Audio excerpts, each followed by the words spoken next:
I know you were shot in the wrist and chest, and you were just released from the hospital last night. How are you feeling?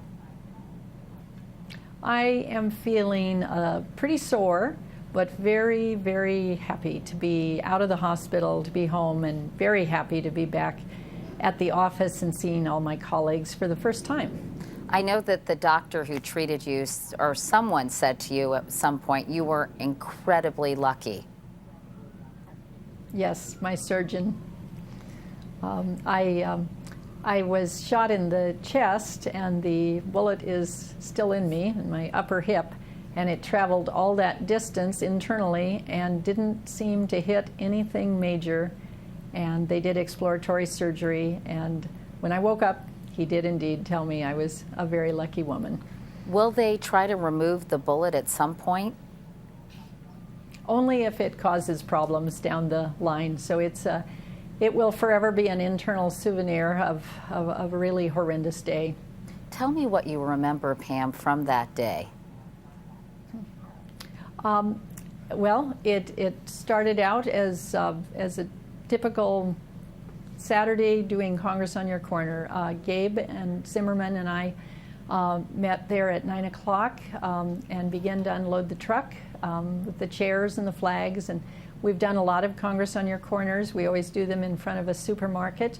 The idea the Congresswoman has is that we go to the people. And so we take our staff there, and people have an opportunity to have 3 to 5 minutes to have a one-on-one with their member of Congress. She's had thousands of conversations over the last few years, and feels it's a wonderful way for her to really hear from her constituents. So we got set up that morning, and they had just started. Congresswoman had spoken to the first person in line. That individual had come an hour early to make sure that he got to talk to her. I had chatted with the next couple in line, and they had said that they would appreciate having a photograph with the Congresswoman. And so I had just circled back around. There was a table between myself and where Gabby was standing. And the table always, we set one up with literature about current issues. And I was standing with the photographer from our office. And I had just said to her, we need to take a picture of that couple. And we were getting ready to say, please turn around and look at us so we can take a picture. And the gunman appeared between myself and the Congresswoman. Had you noticed him before that? Not at all. I had actually not been near the line of people previously. I think we all second guess ourselves and think we wish we had noticed, had seen him, but everything happened really very, very quickly. But I did not notice him before, no. So this young man seemed to come out of nowhere. What did he start doing as soon as you noticed him? What did you witness? He literally almost appeared. I had the sense that he had leaped into my field of vision, and he was shooting almost instantaneously. I did see the gun, and I did see him shoot the Congresswoman and Ron, and then I think I was probably one of the next people hit because I saw very little after that. Did you see Congresswoman Giffords on the ground? I did. I was laying flat down. I played dead. I was not aware of where the gunman was going. So I laid very still, but from where I was laying, I could see both the Congresswoman and Ron. I could not see their faces. What position was Congresswoman Giffords in when you looked at her? I could just barely glimpse her, I could see her clothes behind me. I could see her jacket, so I knew she was down right behind Ron. Meanwhile, I know you had a reunion with your Good Samaritan, a man you just met today, Bob Pagona. He stayed with you until an ambulance arrived. Tell us how he came to your aid and what he did. It was he truly did serve a remarkable role in my life, because I could not see anything that was going on. I was afraid to move. I was in a lot of pain. I knew I had been shot in the chest, and this hand came on my shoulder and started gently patting me and saying, "You're going to be okay, and the ambulances are coming, and I will not leave you." And he did indeed stay with me. He took the cell phone out of my pocket. He called my husband to let him know that I would be going to University Medical Center. And he then saw me till I got into the ambulance. And then he followed the ambulance and found my husband and was able to kind of explain what had happened. I am very, very grateful to Bob for that act of kindness. Who is he? Where did he come from? He had just been shopping in the supermarket that morning, and heard like everyone else. They were I could hear people shouting for nurses, doctors, volunteers. At the memorial service, I sat next to a woman that was a nurse that had been shopping, and she had rushed out and helped other people as well. So many, many community members just rushed together to try to, indeed, we have been told that the intern from our office, Daniel Hernandez, is credited with saving Gabby's life and by applying first aid, and Ron also has a Good Samaritan, that guardian angel that was someone that came, I don't know her name, but she came and helped stop the bleeding. So there were many medical people and volunteers that jumped into action even before professional medical people arrived. Talk about the kindness of strangers. Yes. I think I actually interviewed possibly the nurse. Is her name Nancy Goodman, maybe? And she and her husband's a doctor. They were shopping at the Safeway, and they came out to help. I believe that's who it was. Can I just go back, Pam, for a moment to the shooting? Because I think we all wonder what we would do in this situation. Was it difficult to wrap your head around what was happening at the time? It seems like it was so sudden.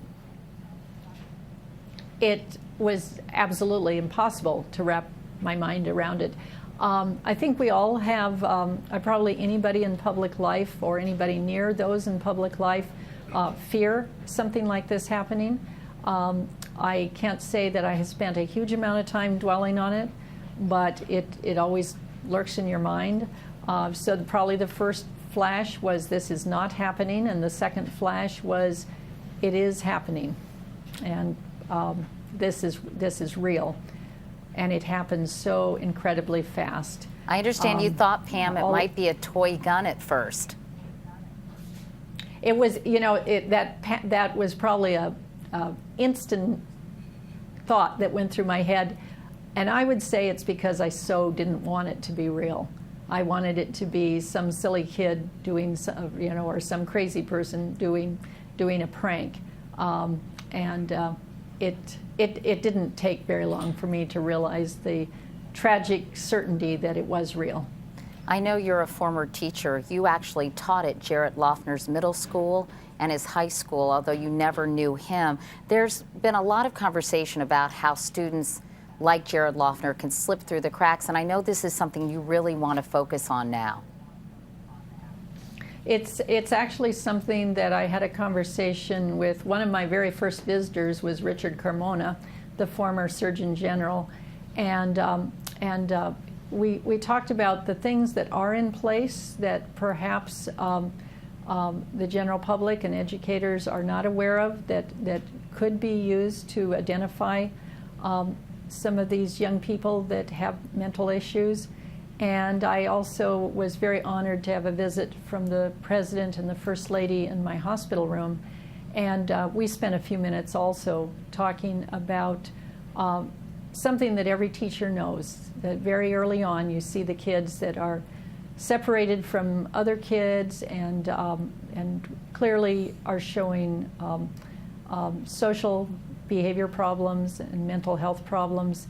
And we need to do a better job as a nation of identifying these kids and getting them help.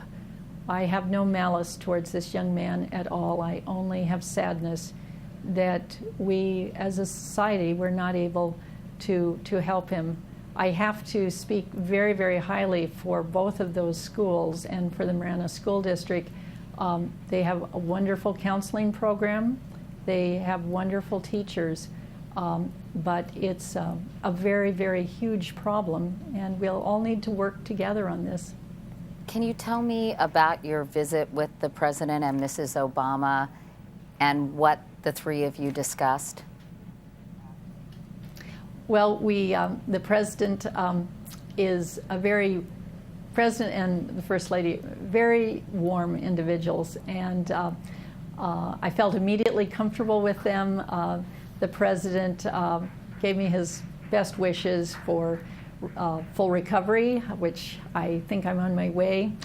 He's met the Congresswoman many times, so we shared our mutual admiration of her, and then we talked a little bit. He wanted to know where I was shot and how I was feeling, and then we very much focused on the issue I just mentioned, which is getting some help for young people with mental issues, such as the gunman seems to have had.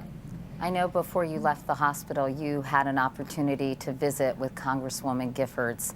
How did she seem to be doing? It was really wonderful and very, very important for my healing that I was able to get to see her. And her husband, Mark, came over and got me. And when we arrived in the room, he had me sit right next to her, and then he said very loudly, "Pam's here," and she squeezed my hand. And she's a fighter. She is one tough lady. I mean, this is a woman who riding motorcycles is her hobby.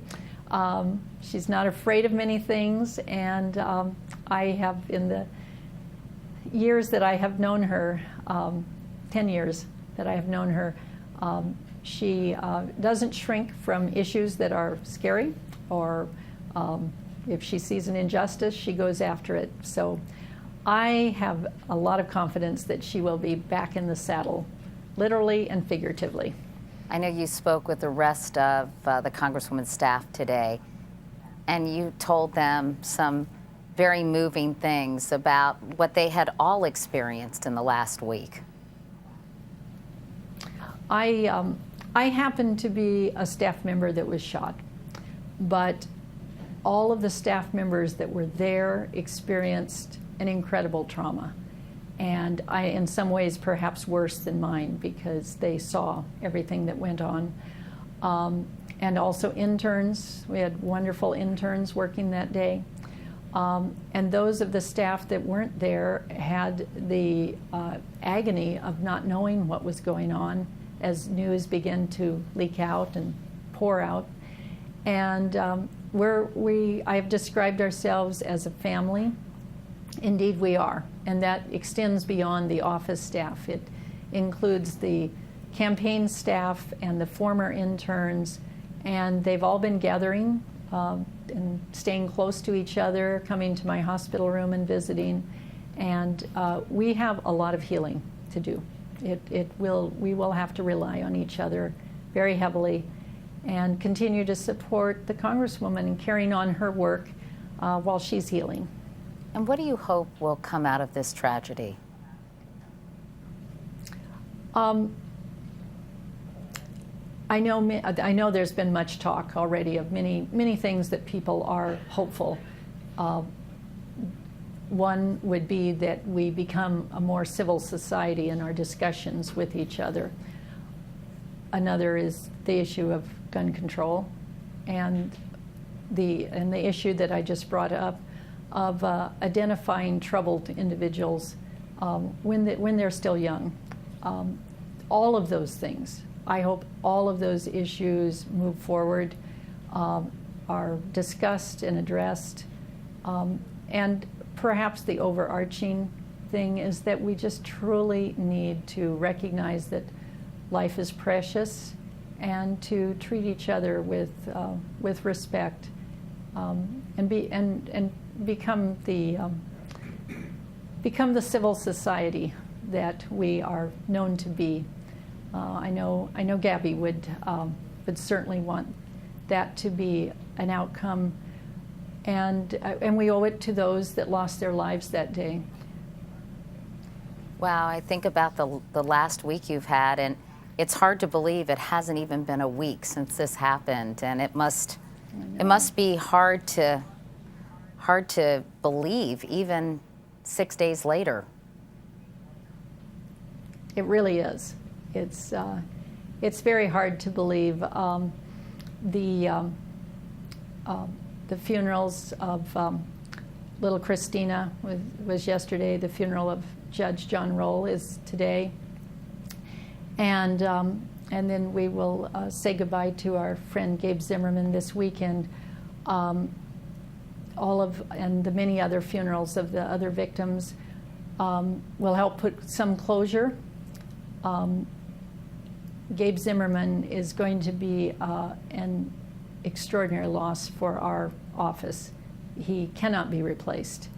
He was a very rare young man, wise beyond his years, compassionate, knowledgeable, very, very knowledgeable, chose to be a social worker and used those skills in our office. I watched him many times at events, especially some of the heated events of the last couple of, where the Congresswoman spoke at the last couple of years. And I watched him many times with his kind eyes and his soft voice calm people down and encourage people to listen to each other. So we truly need to carry on Gabe's legacy of learning to be kinder.